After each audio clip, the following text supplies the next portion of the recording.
Good evening, ladies and gentlemen. A very warm welcome to ICICI Lombard General Insurance Company Limited's Q3 and 9 months FY 2026 earnings conference call.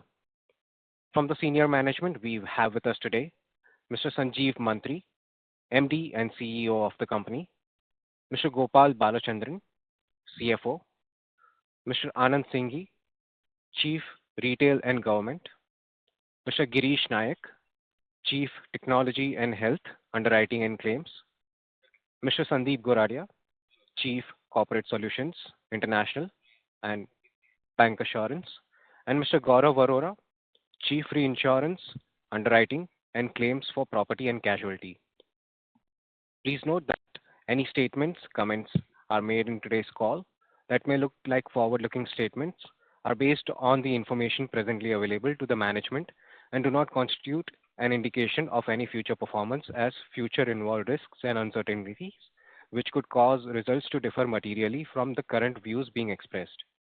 As a reminder, all participant lines will be in the listen-only mode, and there will be an opportunity for you to ask questions after the presentation concludes. Should you need assistance during the conference call, please signal an operator by pressing star and then zero on your touchtone phone. I now hand the conference over to Mr. Sanjeev Mantri, MD and CEO, ICICI Lombard General Insurance Limited. Thank you, and over to you, sir. Good evening to each one of you. Thank you for joining the earnings conference call for ICICI Lombard for quarter 3 and 9 months financial year 2026. At the outset, let me wish you all a very happy new year and best of health and happiness. I would like to give you a brief overview of the recent economic and industry trends which have shaped the operating environment over the past few months. Following that, our CFO, Mr. Gopal Balachandran, will take you through the company's financial performance for the recently concluded quarter and 9 months. The Indian economy recorded a GDP growth of 8.2% in quarter 2, up from 7.8% in the preceding quarter. The expansion was underpinned by sustained government capital expenditure coupled with an increase in private capex, robust services activity, and a rebound in private consumption. Consumption was further supported by easing inflation and the GST rationalization implemented in late September 2025. Coming to Q3 financial year 2026, the Index of Industrial Production IIP data indicates positivity supported by manufacturing growth, continued infrastructure development, and a turnaround in consumer goods segment.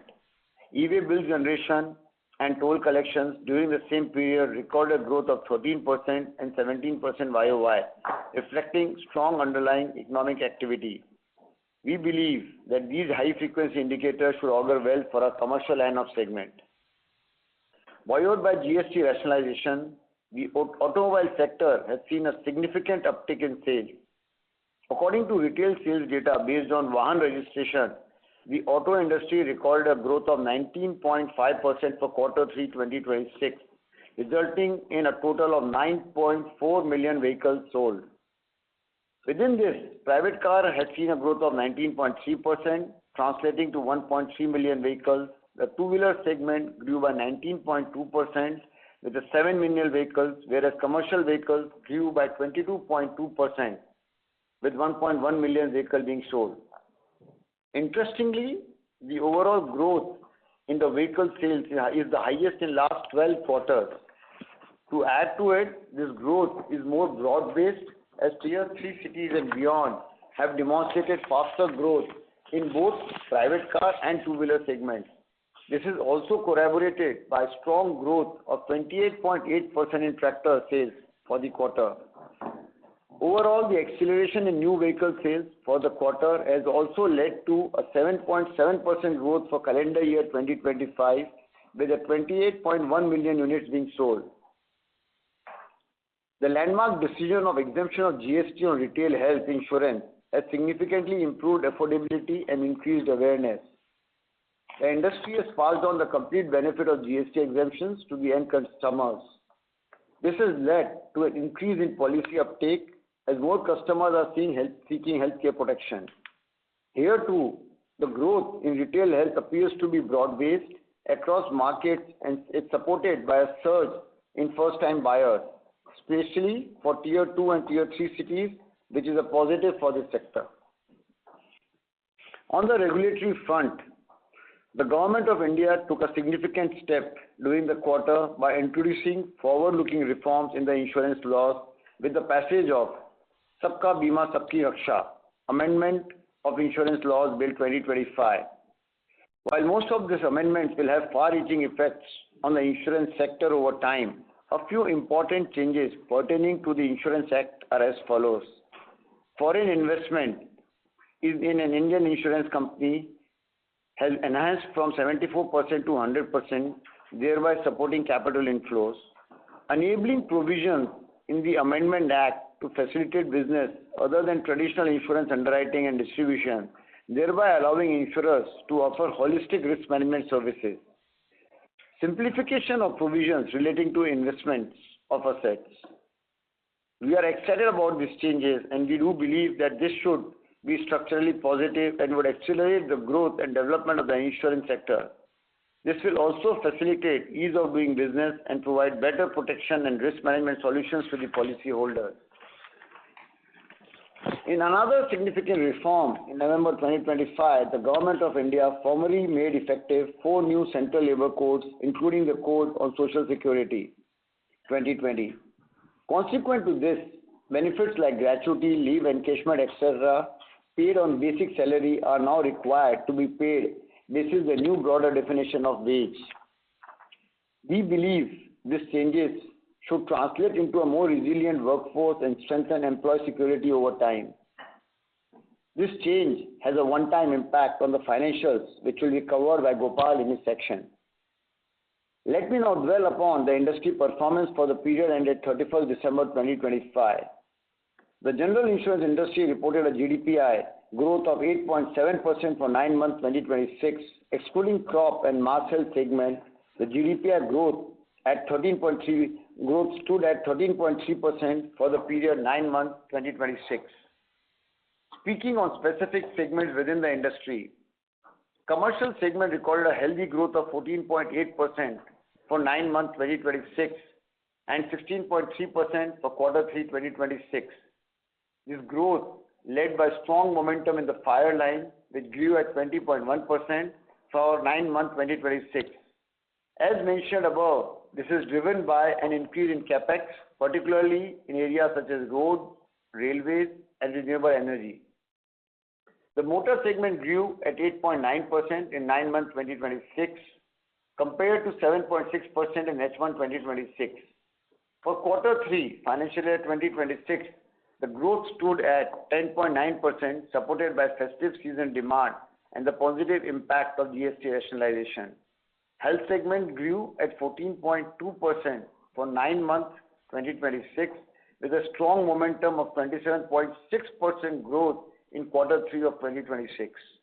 Led by retail health, which grew at 33.6%, and group health growth of 23.1%, underscoring strong demand across the segment. On the other hand, industry combined ratio worsened from 113.3% in H1 of 2025 to 119.2% in H1 of 2026, indicating continued underwriting pressure.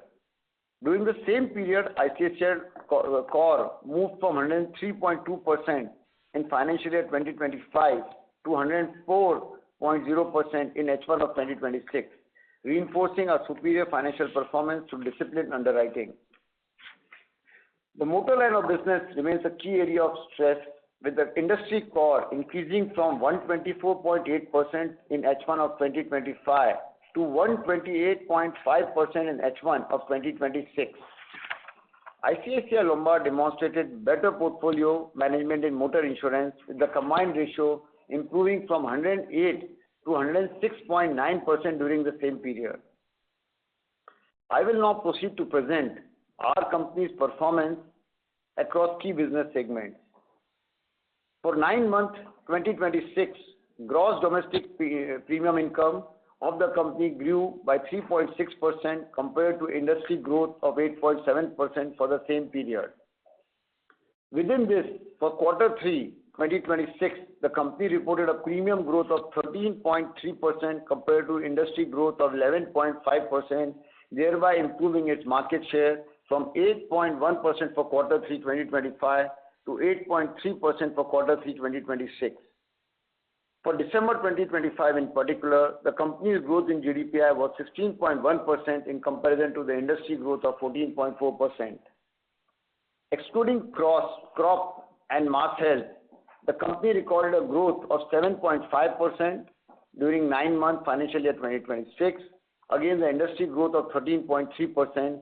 Within this, for quarter 3 2025, the company recorded a growth of 16.4% as against the industry growth of 20.1%.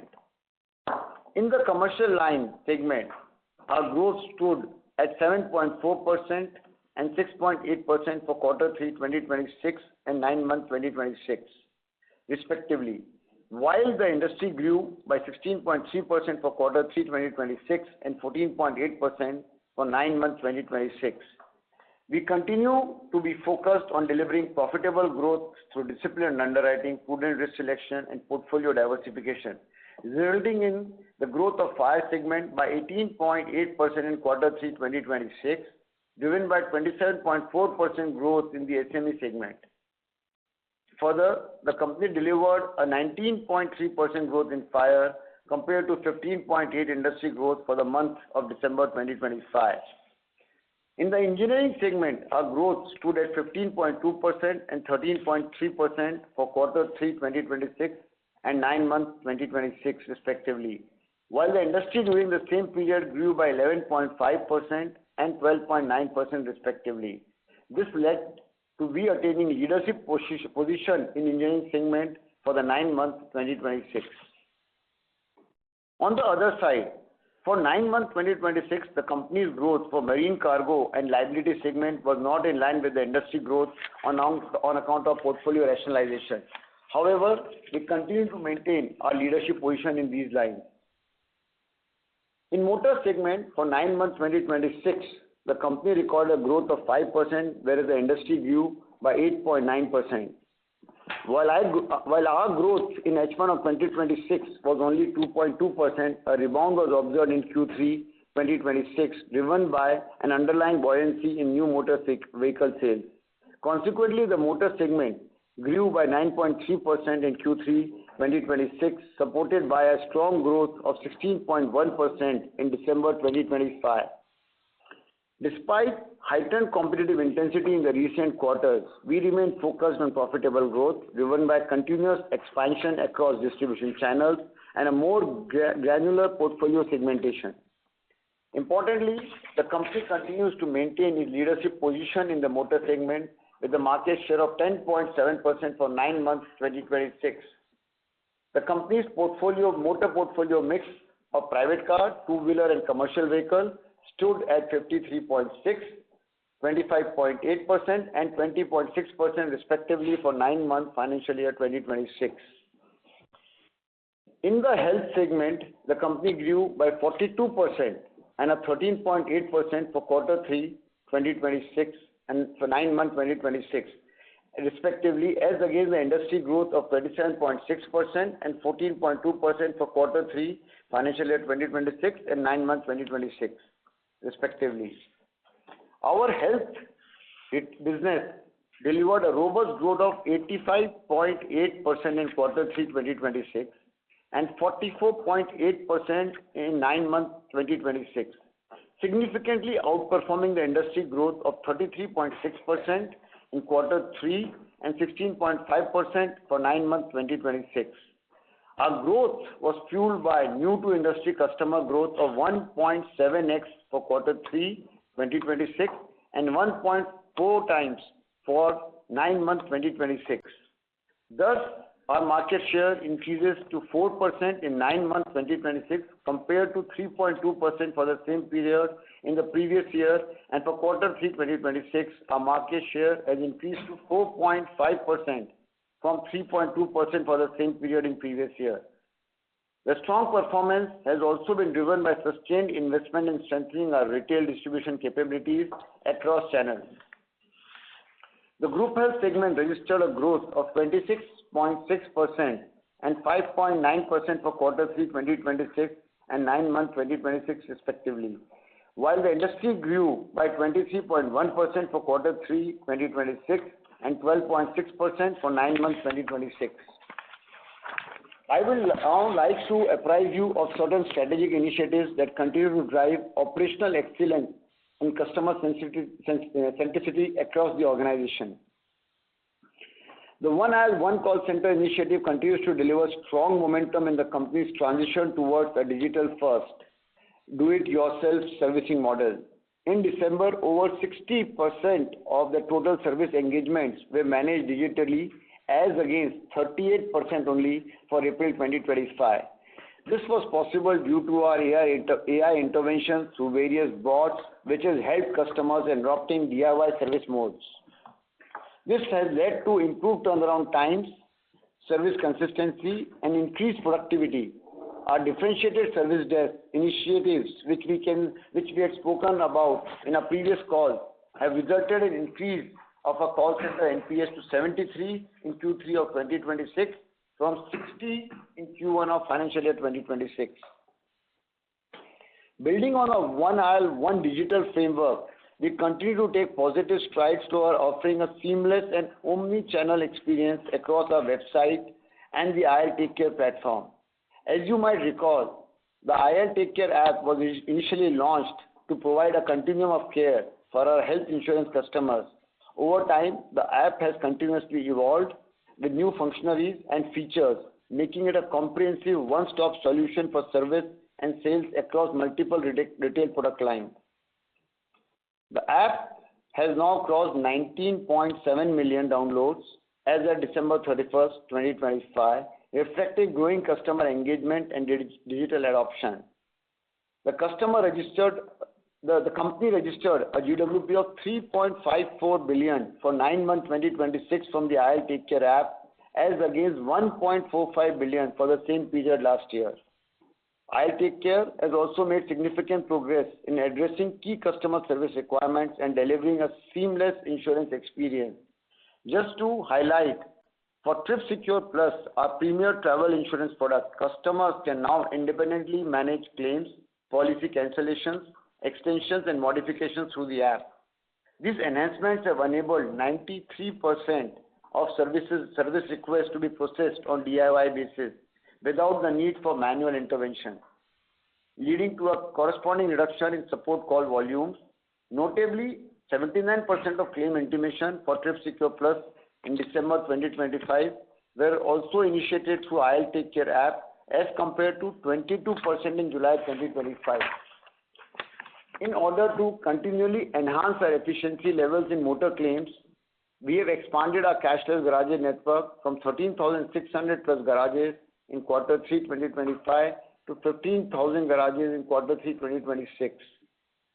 75.2% of our non-OEM claims for quarter 3 2026 were serviced at PPN, up from 73.6 in quarter 3 2025, leading to an enhanced customer experience. In the retail segment, 99.6% of our total claims were paid within 30 days, and for motor insurance own damage segment, 96.8% of our claims were paid within 30 days for the period ended 9 months 2026. As a result, our NPS for H1 2026 for health claims stood at 70 and for motor claims stood at 69, reinforcing our position as a customer-centric organization. In conclusion, the domestic macro environment remains supportive with broad-based consumption showing healthy momentum. We remain focused on building a sustainable long-term franchise anchored in the strength of our technology, processes, and service architecture. Through our One IL One Team initiatives, we continue to sharpen execution, drive consistency, and deliver customer outcomes at scale. We are well positioned to convert a more supportive demand environment into a steady, high-quality growth while maintaining discipline in underwriting, service delivery, and operating efficiency. I will now request Gopal to take you through the financial numbers for the period 9 months 2026. Thanks, Sanjeev, and good evening to each one of you. I will now give you a brief overview of the financial performance of the recently concluded quarter and 9 months. We have uploaded the results presentation on our website. You all can access it as we walk you through the performance numbers. With effect from October 1, 2024, long-term products are accounted on a 1/n basis as mandated by our regulator. Please refer to the investor presentation on slide 16 for a much more detailed information on comparison of financials on N and 1 by N basis. Now let me update on GDPI numbers. Please note these numbers are on 1 by N basis. The GDPI of the company was at 213.72 billion rupees in 9 months current year as against rupees 206.23 billion in 9 months FY25, a growth of 3.6% as against the industry growth of 8.7%.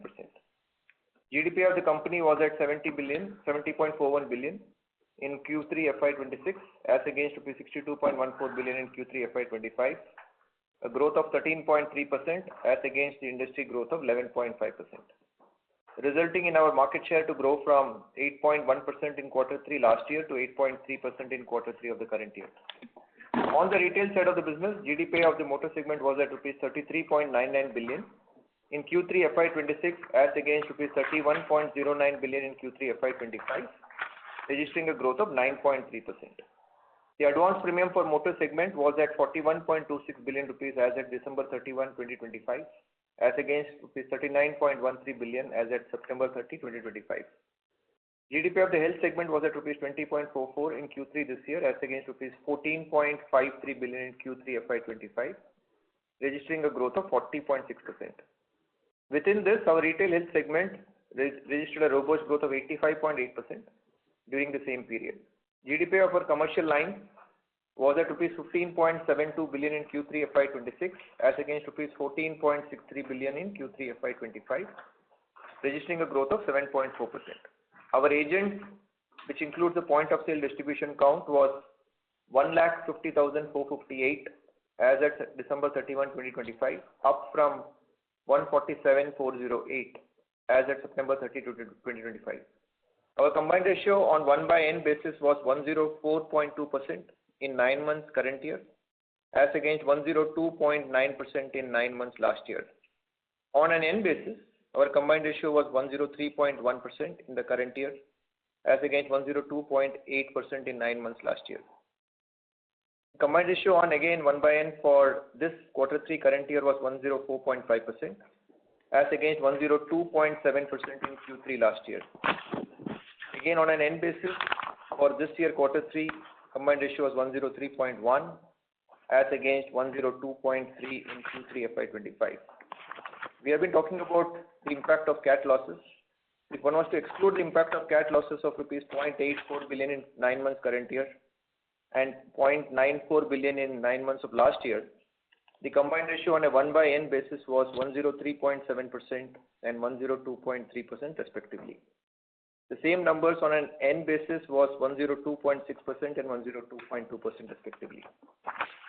Now coming to the quarter, excluding the impact of cat losses of rupees 0.11 billion in Q3 current year, the combined ratio on 1 by N was 104.3 and the same numbers on an N basis was 103%. There were no cat losses in Q3 FY25. And as mentioned by Sanjeev in his opening remarks, excluding the impact of wage code of rupees 0.55 billion, our combined ratio on a 1 by N basis for 9 months current year and Q3 current year was 103.9% and 103.5% respectively. On an N basis, our combined ratio excluding the wage code impact was 102.8% and 102.2% for 9 months and Q3 respectively. Our investment assets during the quarter rose to rupees 582.96 billion as at December 31, 2025, up from rupees 562 billion as at September 30, 2025. Our investment leverage net of borrowings was 3.6 times at December 31, 2025, as against 3.57 at September 30, 2025. Investment income was at rupees 37.57 billion in 9 months current year as against rupees 33.73 billion in 9 months last year. On a quarterly basis, investment income was at rupees 12.19 billion in Q3 current year as against rupees 11.21 billion in Q3 last year. Our capital gains net of impairment on investment assets stood at rupees 9.33 billion in 9 months current year as against rupees 7.96 billion in 9 months last year. Capital gains stood at rupees 3.17 billion in Q3 current year as compared to rupees 2.76 billion in Q3 last year.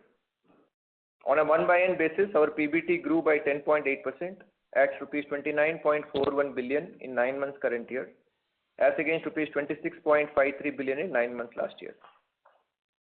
Again, for the quarter, on a 1/n basis, PBT degrew by 9.4% for the current quarter as against rupees 9.6 billion in Q3 last year. Consequently, on a 1/n basis, PAT grew by 11.3% at rupees 22.25 billion in 9 months current year, as against rupees 19.99 billion in 9M last year. The same numbers on an N basis for profit after tax grew by 13.8% at rupees 22.22 billion in 9 months current year, as against rupees 19.53 billion in 9 months last year. On a 1/n basis, PAT degrew by 9.1% at 6.59 billion in Q3 current year from 7.24 billion in Q3 last year. Again, coming back to an N basis, PAT remained flattish at 6.8 billion in Q3 current year from 6.79 billion in Q3 last year. Excluding the impact of wage code, on a 1/n basis, PAT was rupees 22.67 billion in 9 months current year and rupees 7 billion in Q3 current year, registering a growth of 13.4% and a degrowth of 3.3% respectively. The same numbers on an N basis, PAT was rupees 22.64 billion for 9 months current year and rupees 7.21 billion in Q3 of this quarter, registering a growth of 15.9% and 6.3% respectively. Coming to ROE, on a 1/n basis, it was 19.5% in 9 months, as against 20.8% in 9 months last year. ROE for the Q3 current year was 16.5%, as against 21.5% in Q3 FY25. Excluding the wage code impact, on a 1/n basis, ROE was 19.8% and 17.5% in 9 months and Q3 of the current year respectively. Solvency ratio was at 2.69 times at December 31, 2025, as against 2.73 times at September 30, 2025. Continued to be higher than the minimum regulatory requirement of 1.5 times. As I conclude, I would like to state that we are all aligned with our ethos of driving profitable growth, consistent and sustainable value creation for all our stakeholders, while ensuring that the interests of the policyholders are in the forefront at all times. I'd like to thank you all for attending this earnings call, and we will now be happy to take any questions that you may have. Thank you. Thank you very much.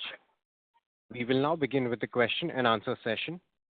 Anyone who wishes to ask a question may press star and then one on their touchtone phone. If you wish to remove yourself from the question queue, you may press star and two. Participants are requested to use handsets while asking a question. Ladies and gentlemen, we will wait for a moment while the question queue assembles.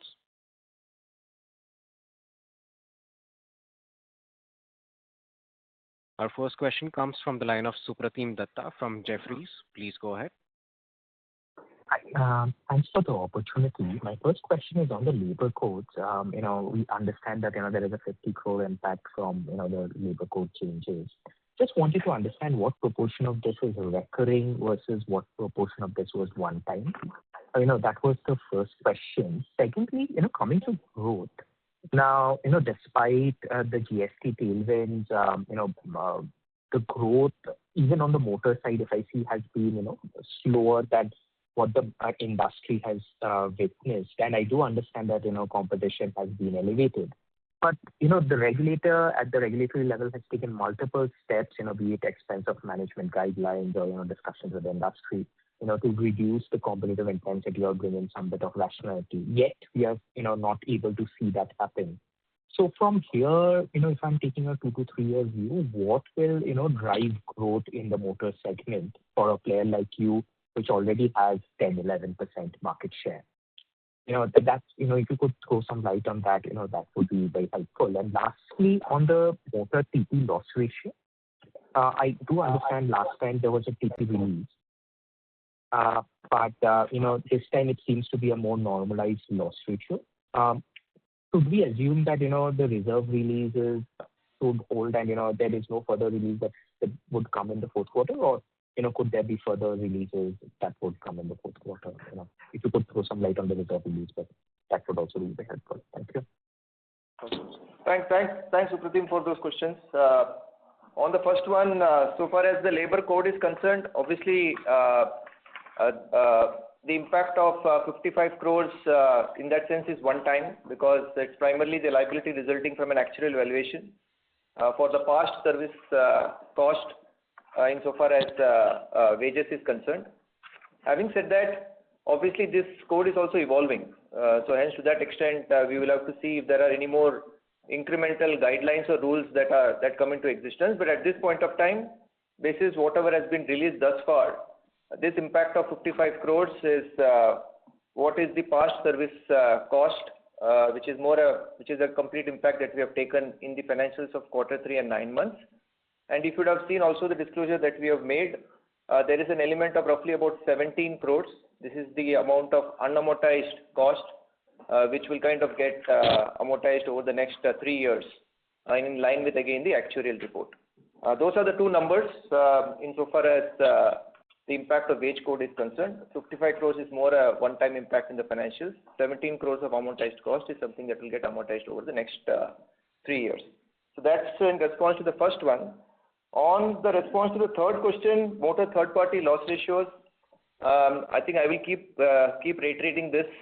What we have told the market is overall motor loss ratio range that we have spoken is between 65 to 67%. And if you look at the 9-month numbers, and that is something that we keep urging that we should keep looking at year-to-date numbers than more quarterly outcomes. The 9-month numbers for the current year motor overall stands at about 66.3%. This is both own damage and third party put together. It's kind of pretty much playing out in line with the range that one has spoken about, and hence to that extent, we are quite happy with the way how things have progressed. To your point on any impact of reserving, etc., again, we will keep stressing on the fact that there has been no change in any of our actuarial assumptions, and therefore, to that extent, it is not that we have done anything specific, whether it was in the context of last year or even for the matter of fact, when you look at the numbers from a current year perspective. So that's in response to the third one. And on the second one, I will maybe Sanjeev. Yeah, I will just. So on the motor part, clearly, first up, we are extremely excited with the positive environment that has got created. As I was giving the briefing, the Q3 numbers, the growth in number of vehicles across private car, two-wheeler, as well as CV, which has been more than 19%, the highest in last 12 quarters, is a very, very good sign. This increase in number has also come with the GST rationalization, which made the vehicles cheaper. And with that coming through, we had to also realign what is required. And we also spoke about in terms of how the combined for the market has moved in motor from 124, which was hard enough, to 128. So the realignment was a very key piece, which is what we as an organization has done. Consequent to this, what we are seeing is the growth of December in particular, where we have exceeded the market expectations. We remain very positively driven overall as to what motor holds for us. We've closed the year with a 10.7% market share, probably a loss of 0.4 or thereabouts as to what we had 9 months. But as we close, the positivity with which we expect even Q4 numbers to build up on the new sales would drive growth for us, because that is the combination which we are probably best at. Overall, from an environment standpoint, we do see consumption playing a big role, and in that, upward mobility of a two-wheeler customer seeking private car and thereabout also is becoming very clear. Also, one more point which augurs well for us is we've been a distribution-led company, and the growth is broad-based, which is where they're saying that beyond tier 3 and above, where the market growth also is coming. It again is a big positive for us, and it will help us to drive what we want to drive as an agenda. So we are overall on motor very positively placed, but the realignment in wake of what the intensity is seen is something which is warranted, and we've always maintained that we'll never shy away from taking those calls. But a range bound 10.7% market share where we stand, we are pretty much involved. As a number one player, as a topmost player, we are also very aware of the responsibility that we carry in the motor segment in particular. Yeah. That's very helpful. Thank you. Okay. Thank you, Supratim. Thank you. Your next question comes from the line of Sanket Godha from Avendus Spark. Please go ahead. Yeah, thank you for the opportunity. See, the retail health growth, 85 or 86 odd percentage in the third quarter, honestly, it has the unwinding portion of last year too. So if I do end-to-end comparison, which is more like to like, can you just spell out the growth, how the retail health has panned out, if you look on end-to-end basis? Sanket, we are not separately calling that out. So honestly, to that extent, I think what we would say is that what we are very excited is what I think Sanjeev responded even on motor. I think the underlying demand on ground is kind of pretty much playing out consequent to some of the rationalizations that have happened in the context of GSTs that we have kind of talked about even in the last quarter. And hence, to that extent, one would say that the growth is very, very exciting. And hence, to that extent, while it does have an impact, but honestly, our sense is, I think broadly, even if I were to kind of give a number even on an end basis, I think that growth will be more or less around the same range of between 80 to 85%. So hence, it doesn't kind of change much, which is what we had said. What we are very, very excited is more the underlying demand momentum than looking at numbers, whether on an end basis or a one-by-end basis. Yeah, and also, we're talking about, if you look at the numbers, we've gone on 80% plus in all 3 months, October, November, and December. So very clearly, the need for differentiating that and talking as it is, it's not an easy commentary. We're talking one by hand. I mean, for you to listen on audio itself is a challenge, I can tell you. Probably you can make more sense when you have the script in hand. But this growth and what we have been doing over sustained quarter also is reflected in the market share, which has increased to 4.5% in Q3. Yeah. Which clearly speaks about the underlying momentum that the team has been able to build. And if your question is, do you see this momentum probably playing out even in quarter 4? My answer would be every reason to believe, and it's driven by a very good demand across markets. So there is a play, and we have a product, and we have a team which is capable of driving this transition.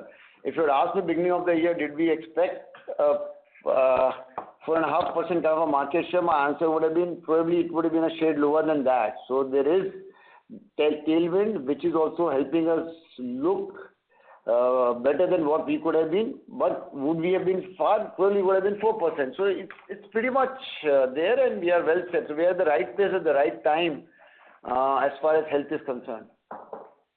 Sanjay, this honestly, this growth is a little extraordinary, even if I look at it from the industry standard point of view.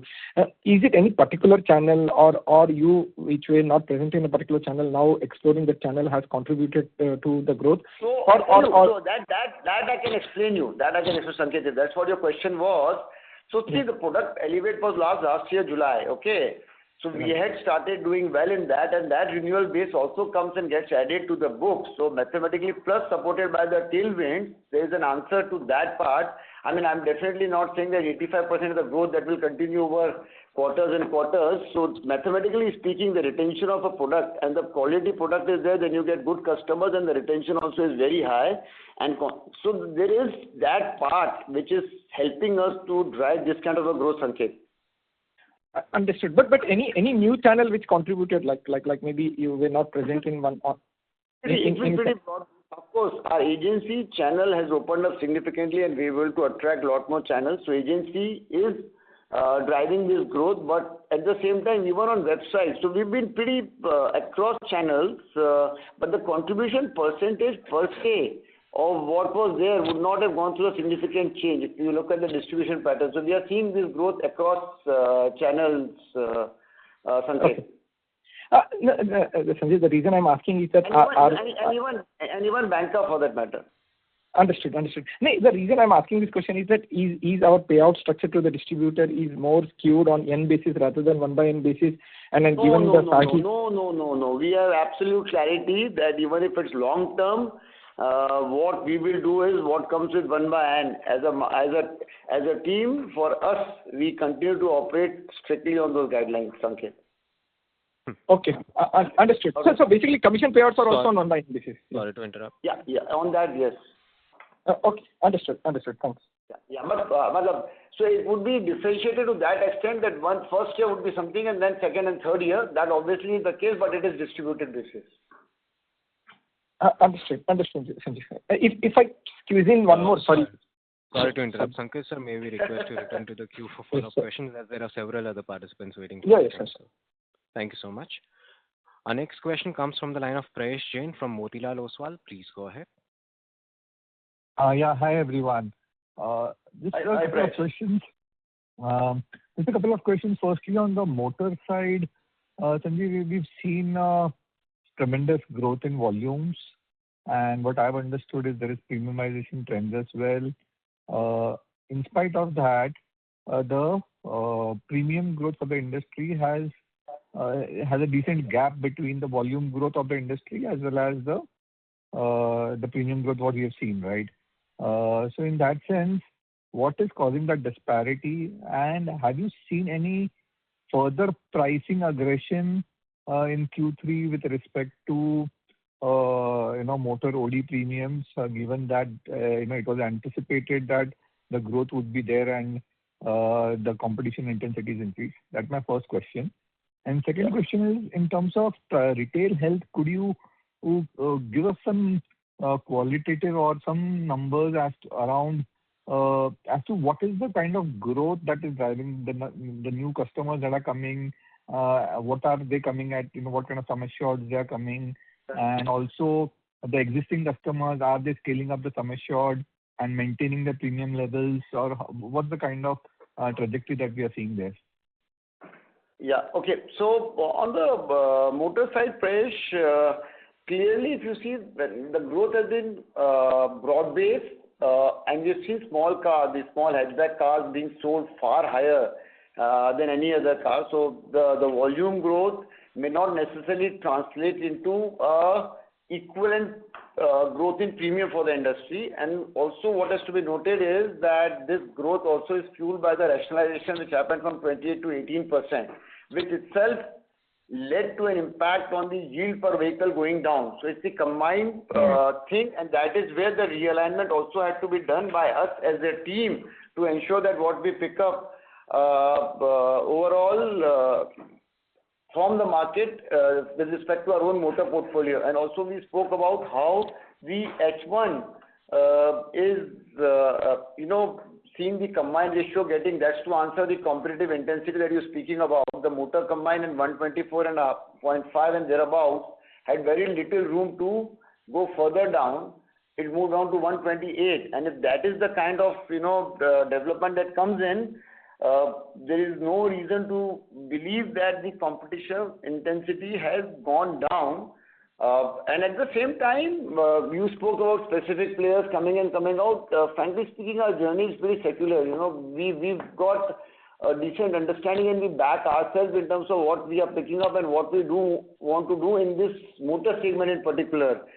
We have always maintained that we are very comfortable walking away what is not making basic sense on the ROE level for motor as a book. So we do understand, we are willing to play the game if there's an ROE that comes through, even if it's on an elevated combine, but not in a random manner. We just keep acquiring because there's an opportunity available. So that kind of a discipline is what drives us, and that's why when the industry has moved from 124 to 128, our combine actually improved by a percentage and some few more basis points in that H1 period also. So it's to be taken in collaboration while maintaining market leadership. So further pricing aggression, very little room, but we maintained that over last couple of quarters. But we are very unfazed because our journey of how we can slice and dice and do what makes sense for us, we would back ourselves, and we are very confident that we'll be able to deliver what is warranted for us as a company. Is that, Prayesh? I hope this answers what you're seeking on motor. Yes. And just one thing on this, Sanjeev. And no TP hike. No TP hike is another part which I must add to say, which has made the yield look what it is. We have been always expecting it, but it's not come through as yet. Okay. Just one thing on that motor before you kind of answer the retail health. The hatchbacks and the smaller cars, would you say that given a lot of them could be the first time buyers, Structurally, and given you have a long history of data on the same kind of vehicles being sold and first-time buyers, would you say that the loss ratios could be higher on this segment going ahead, or how should we think Of course, about it? Prayesh, we can discuss in detail, but Sure. the long answer, I'll make it short and say the cars have also started coming with much better safety features. The road also has changed. So there is a lot more. The challan systems are getting digitized. The overlay in terms of investigating what's gone wrong, because there are cameras everywhere across the country. The surveillance has increased. So there's a lot more pluses. There are a lot more minuses. I'm not saying it. And these are all the factors that we are able to use to drive what we want to drive as a team. And that's the USP that we carry, right? So we wouldn't be too fazed by it. And if we do see segments going out of hand, I think our ability to take a call probably ahead of the market is what differentiates us as a team. I hope again I'm able to put across what I'm saying, Prayesh.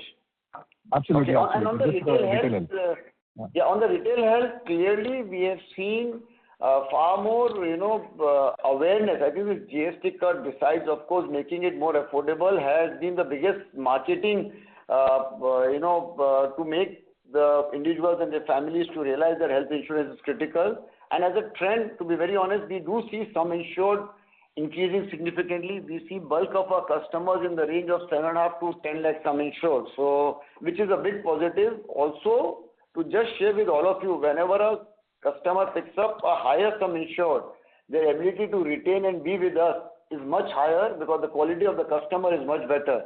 So yes, it's a big plus for us as a company. Thank you so much. Wish you all the best. Thank you, Prayesh. Thank you. Thank you.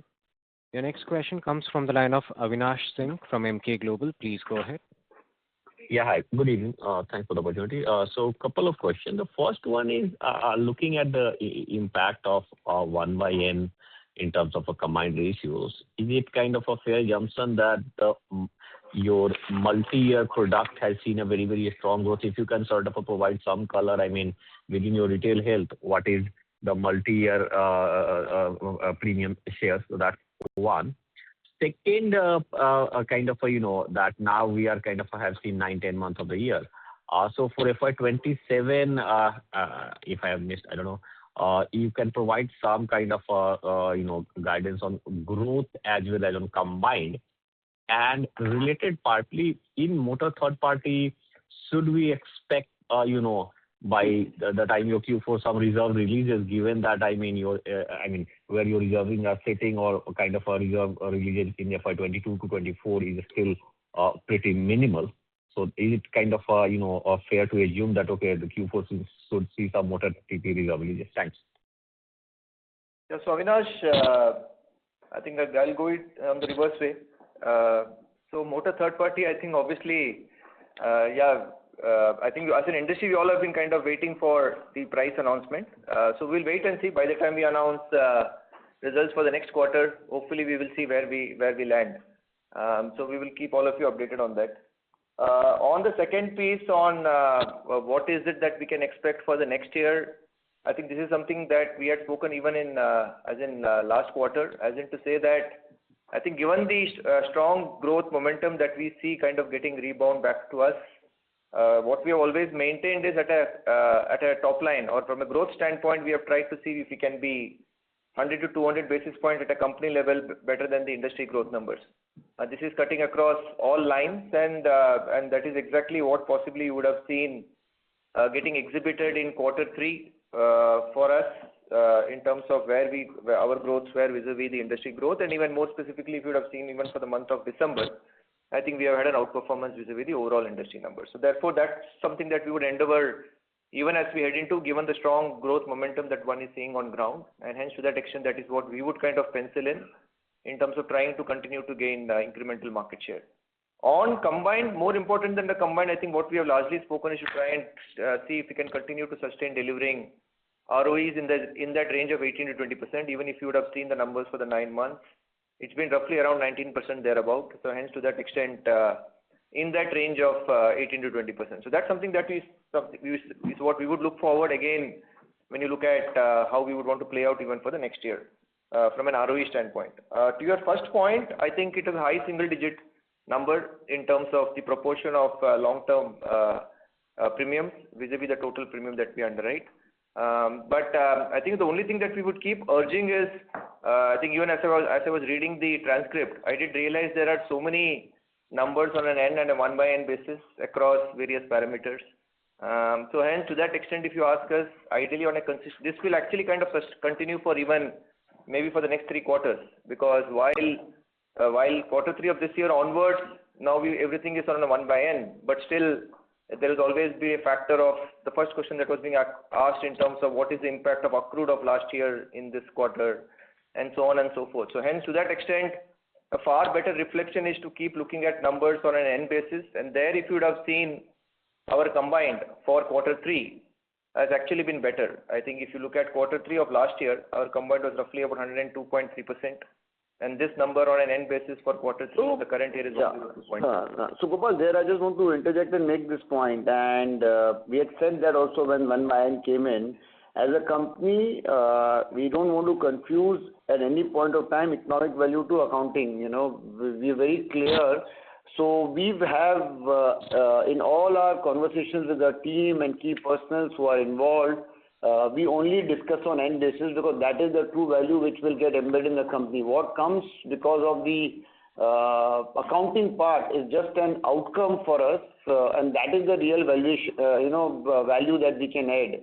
Even our budgets, for that matter, that we share, are all taken on N basis because that's how portfolio can be picked up in the right manner, and even cash flows can get generated. Otherwise, the tendency to make it shorter and shorter would erode value over long term. Sorry. Yeah. Okay. Thank you. Thank you. Thanks, Avinash. Thank you. Thanks, Avinash. Thank you. Our next question comes from the line of Nidesh from Investec. Please go ahead. Thanks for the opportunity. So can you share the share of new in the motor segment? What is the new and what is old vehicles? I'm trying to understand whether the market share trends are more, the market share trends, how they are shaping up in both these segments. Have we lost market share in the new side that is reflecting into lower growth, or it's in both segment market share trends are broadly similar? So Nidesh, just for the benefit of all of you, I'll give you 2 numbers. One is in terms of mix for quarter 3, new is roughly about 35%, renewal is about 65%. And if you see these numbers for 9 months, new is about 33% and renewal book is about 67%. So in that sense, relatively for quarter 3, the mix is about 35 and 65. But more important than the mix, if you ask us, I think the point that we have been talking about, given the underlying growth momentum playing out with respect to new vehicle sales, and there again in the same order, as in I will give you Q3 numbers first, our new growth has been 12.4%. And our old growth has been 7.7%, translating to an overall growth in quarter 3 in motor for us at about 9.3%. These same numbers, if you look at it on a 9-month basis, the new growth has been 2.5%. The renewal growth has been 6.2%, translating to an overall growth of 5%. So this is exactly the point that we have been talking about. I think what we are seeing is clearly an underlying strong growth momentum coming in with respect to new vehicle sales. Having said that, that does not mean that for us renewal/retentions are not important. I think that's equally very, very important. But what we have been able to leverage is a combination of both the underlying growth momentum with respect to new vehicle sales, and then of course the continued focus on improving retentions as well. Yeah, absolutely. And the fact that the 9-month average is, when we talk about new is 2.5 and old is 6.2, while for the Q3, the number goes the other way where the new is. The growth has been led by new, and as in the past, Gopal has been briefing you all, new has its own set of expenses that comes, but a better loss ratio, and that consequent to that, it will have its impact, but will have a long-term value creation for us as a company. In the past, for the quarters that we've done, always was driven by old growth. And if you go back to our scripts that we have said our growth is driven by old. So that's a big transition. It's a big plus overall for us. And we have been able to obviously garner more new in the market, which has helped us to get this kind of a growth. Sure. Secondly, if you can share the loss ratio in health segment-wise. Yeah, I was just waiting for somebody would ask me. But anyway, on group health, I'll first give the quarter 3 numbers and then the 9-month numbers. First, I'll give you the Q3 and 9-month numbers of last year. Group health last year was about 97.2, and this number for 9 months of last year was 97.7. The same group health numbers for quarter 3 this year was 90.7, and 9-month numbers is 93.2. For retail indemnity, that's the other number that generally gets asked for. This again, quarter 3 last year, retail indemnity loss ratio was 65%. This number 9 months was 69.1. For the current year, quarter 3, retail indemnity loss ratios are 63.1. 9-month loss ratio numbers are 67.3. So again, if you look at what we have been telling the market is on corporate health or group health, generally we have maintained that we are quite comfortable running at the book with a mid-90s. That's the threshold that we have spoken about on the corporate health, and that's exactly how it has played out on a 9-month basis. And even retail health, I think the range that we have generally spoken to the market is to see if you are able to run the book at a range between 65 to 70%. I think what we are quite excited with is the way how the growth in the book has played out, and the fact that we have kind of largely seen maybe a couple of renewal cycles play through on the new product that we kind of launched last year. I think the good news is, I think the experience that you are seeing on ground, I think is kind of pretty much holding on to the assumptions that we had kind of penciled in when we kind of launched this. So those are the 2 numbers that I would kind of give away to all. Sure. And lastly, sir, on the health side, we are showing very strong growth. But from a longer term perspective, how do we plan to manage the issue of old lives getting subsidized by the new lives, and that lead to loss ratio deteriorating over a long period of time? Currently, we are still a young company on the health side, but as the growth matures, let's say 5 years down the line, what is the strategy to manage the overall loss ratio? So 2-3 data points. One is that the penetration of retail health in the country overall is 5%. Okay, most of us end up looking at group health as a fungible thing for a retail cover. That awareness is building up, and there's a long play available, and it's also linked to the purchasing power. If we believe that the GDP growth, the purchasing power, the income tax curve, the GST, all are living this, there's a significant road available where the growth of new to the insurance or new to protection will keep seeing a significant traction. And also, as loss ratio picks up, which is very real and you are absolutely spot on, but at the same time, the expense and the commission of acquisition also goes down. So there is a counterplay that comes in, and the aging book in terms of how it evolves and develops, better medical solutioning, all of that what comes into play. We can talk about that when we meet again, but there is a play available, and that's why we see a future as we as we go about it.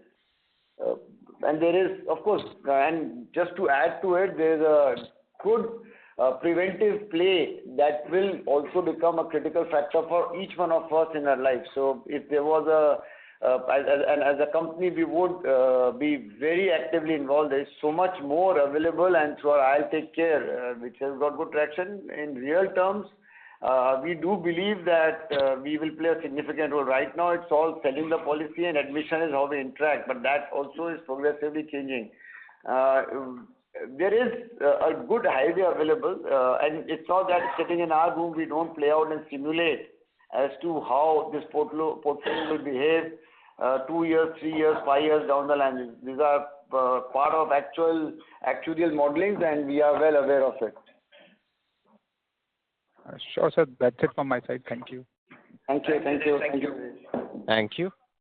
Your next question comes from the line of Swarnabh Mukherjee from B&K Securities. Please go ahead. Hi, sir. Thank you for the opportunity. A couple of questions from my side. First, on the commission, our commission number that has increased sequentially quite substantially. So just wanted to understand that whether this is primarily due to our retail products increasing in the mix, or whether you are seeing even in commercial lines where you source through maybe agents or brokers that there has been an increase in commission. So some color on what you are seeing on the ground. And just because, it's also fairly topical that we are hearing about some regulatory scrutiny on this side. So how do you see the regulatory landscape playing out? So that is the first one. And secondly, on the group employer-employee, so as you said that the loss ratio numbers look fairly encouraging. So just wanted to understand that this loss ratio outcome, is this more a pricing-led outcome, or is this that the claims environment has become benign, which is why we are seeing this? And our growth, is this also a function of the base effect? Because last year, I think we were not growing this business. So is that playing out, or have you become fairly more constructive on this business than you were earlier? Yeah, these will be my two questions. Okay. Too many things into two questions. So yeah. Two questions. If you call these two questions, then I'm brilliant. We will obviously try and address all of them. So on the first one, Swarnabh, I think again, this is something that we always call out, and this is what even Sanjeev just at the end responded to one of the questions. See, our business has to be fundamentally looked at in the context of a loss experience and cost of acquisition. So therefore, to that extent, there are always those nuances that play out in terms of what mix of business that you write. Relatively, I think the earlier question that was asked in terms of the mix between new and renewal in terms of motor, and when I kind of gave out the data points, clearly you would have seen that the proportion of new was much higher, particularly when you looked at the Q3 numbers vis-a-vis what we had seen for the whole of 9 months. And new inherently kind of comes with a high cost of acquisition. And hence, to that extent, obviously, and more importantly, if you would have seen, generally Q3 is typically a period of seasons. So, and more so on retail. So hence, any Q3 you go back, you'll always find the cost of acquisition to be relatively higher than, let's say, what you would have seen for other quarters. So there's obviously an element of seasonality that plays out when you look at the commission numbers on an isolated basis. But what we would keep saying is to keep looking at it more on ideally the overall combined ratio, which for us actually has dropped when you look at the H1 numbers relative to the industry adverse that has happened. But and the second number that we keep talking about is more on the overall expenses of management. So even after considering the impact of the wage code that I spoke about of roughly about 55 crores, as at 9 months, I think we are kind of pretty much there insofar as the limits that are laid down by the regulatory guidelines. So hence, to that extent, that's the way we would kind of look at. I think we are very, very conscious of what we kind of source and very, very conscious of what loss experience and the cost of acquisition that comes as a part of it. To the second point on the regulatory evolution on this, I think honestly we all have to kind of wait and see how it plays out. I think the good news is, I think from a regulatory standpoint, the regulator has been kind of instituting the right set of guidelines for the industry. I think a couple of years back when they kind of introduced this overall threshold on expense of management, that was a step in the very right direction of making sure that all companies, all costs put together are well within that threshold of 30%. And if you look at basis public disclosures, roughly there are still maybe almost 21 out of 34 players are maybe possibly met the norms.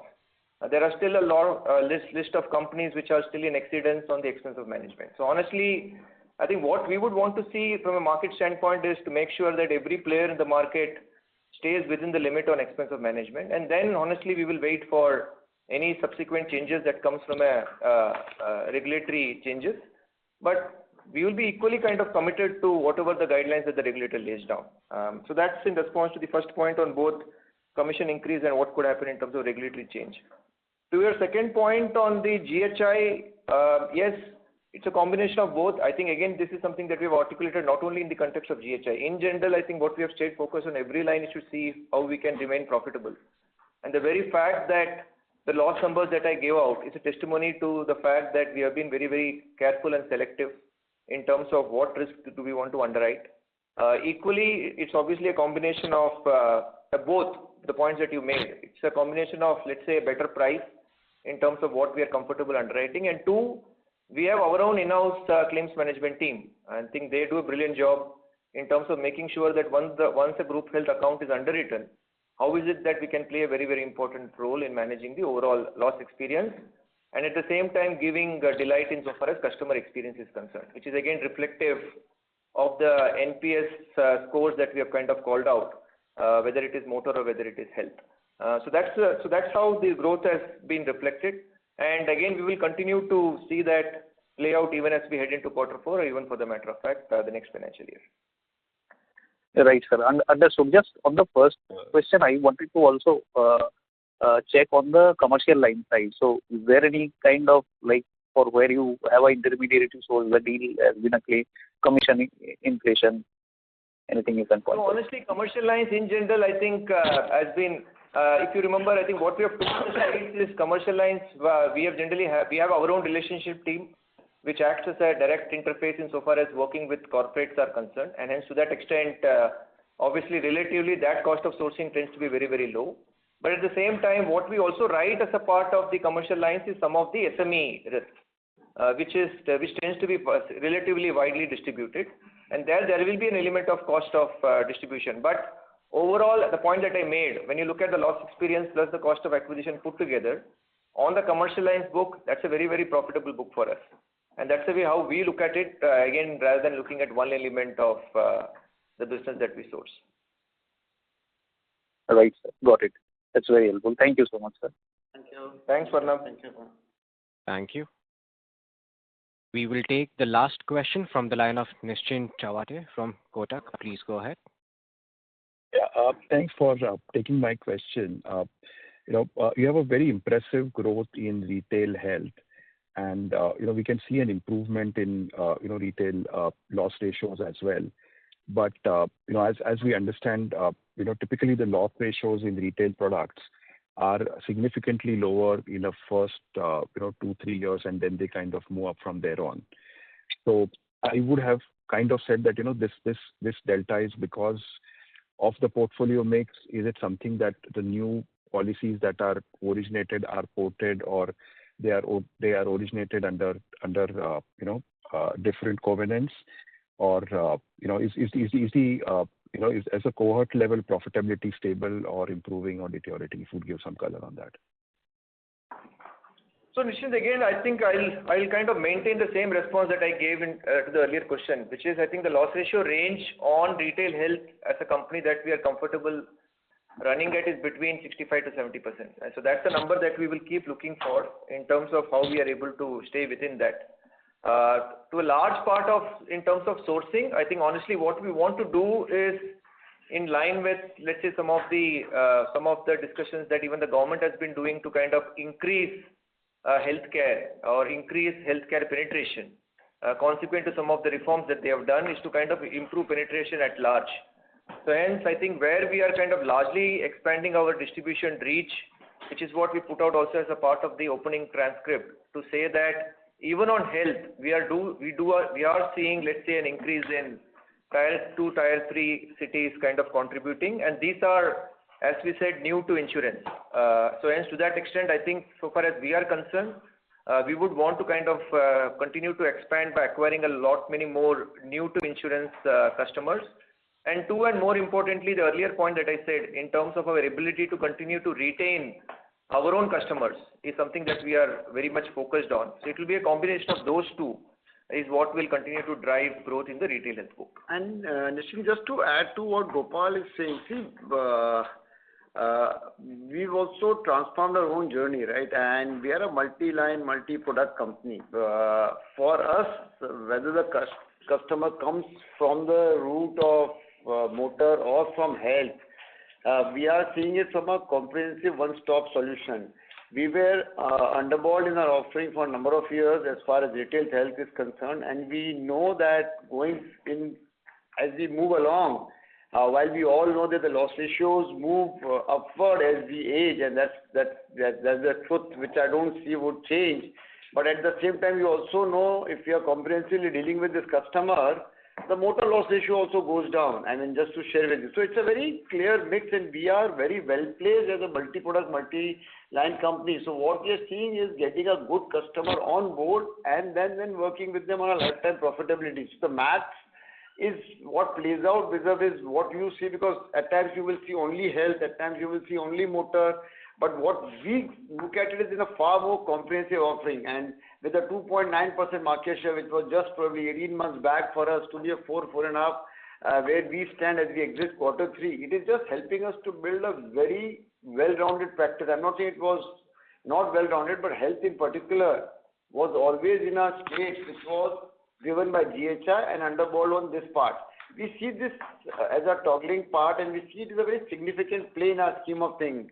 That's why we've got invested, and we stay positive. And our business, it's always possible that 1 or 2 lines will have a problem. When COVID happened, health was all over the place, but motor kind of saved the day for us. So that's the way the portfolio gets balanced, and that's where we end up talking about what is it that we can generate as an ROE. Yeah? Got it. That's very comprehensive. Just squeezing a last one. I'm not sure if you mentioned this, but in case of health, there is the input tax credit loss because of GST exemption. So how are you dealing with that? Are you sharing it with the distributors, or are you absorbing it? Is that one of the drivers for higher expense ratios? So clearly, yes, we will have to realign our cost structure, and this is what we have done. The benefit in totality of GST rationalization has got passed on to the customers. And we had the benefit of, as the volume grows for us, in every line of business, motor or health, economies of scale will kick in. We have a large health practice as a company, which is in combined from the employee as well as retail health. So definitely we'll do what is it required to rationalize it and serve the customer appropriately. Yes. Are you sharing it with the distributor, or is it something of course we have. The industry has shared. It's not only about us. All of us on the general insurance in the retail health have, and then the increased volume is not impacting the income of the distributor per se. So there is already a counterplay which is visible, which can be seen in terms of the growth. So it's not that it's one channel which is getting impacted. Comprehensively, we are all able to do better business. So yes, it's got passed on. We have also rationalized our cost structure because both part is required. And today's technology and so much which is going on, which we have not spoken, but we can talk about it when we sit one-to-one, is helping us also to reduce cost per transaction. I don't know when you see the script which I spoke about as to how we've been able to use bots to get our digital part of serving, DIY serving, significantly up vis-a-vis the operator handling it, which is driven by a lot more inconsistency and time consumption which can happen. So there is so much that is happening. So the cost part will go down. So we will be able to manage it on this front very easily. Perfect. That's very reassuring. Thank you very much, and all the best. Thank you, and all the best. Thank you. Okay, great. Thank you so much for joining in, and okay. Thank you very much. Thank you, and have a great 2026. Thank you so much. Thank you. Thank you.